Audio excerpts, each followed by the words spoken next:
Të jesh vajza e një artisti me një karrierë 30 vjeçare nuk është e lehtë. Por Ana Gjebrea na mëson se thjeshtësia dhe puna e palodhur është çelësi që një ditë ajo të trashëgojë dhe të ndjekë të njëjtat hapa si babai i saj. Një nga sfidat dhe pasionet që ajo zgjodhi të ndjekë këtë vit, përpos muzikës e cila duket se është një talent i trashëguar familjar, ishte dhe moderimi i Kënga Magjike 2025.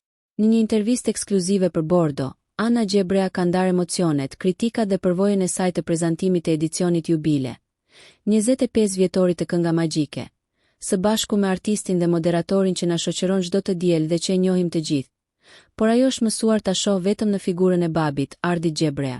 Është përgjegjësi shumë e madhe, është edhe stres në të njëjtën kohë, tregon Ana, duke shtuar se pas çdo fjali e shikon babain për të kuptuar nëse e tha saktë.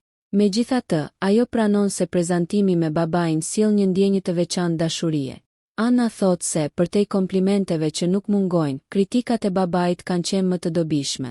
Më kanë rritur si në prezantim ashtu edhe si person, shprehet ajo. Madje ajo na zbulon dhe një prej tyre.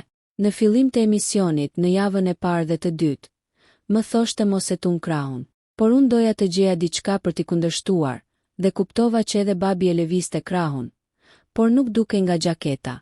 Ana gjithashtu thekson se disiplina dhe kërkesa e babait i ka dhënë një shembull të fuqishëm, por nuk e ka ndaluar që të jetë gjithashtu shumë kërkuese ndaj vetes.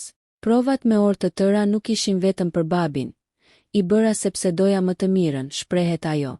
Eksperienca e prezantimit me babain, sipas Anas, është një kombinim i sfidës, mësimit dhe dashurisë, duke e bërë çdo moment të veçantë dhe të paharrueshëm. Nëse ju pëlqeu kjo video, shkoni në kanalin e YouTube-it Big VIP Albania Kosova, që e gjeni në bio. Mos harroni që të bëni subscribe dhe të klikoni butonin e ziljes që të informoheni për videot më të reja.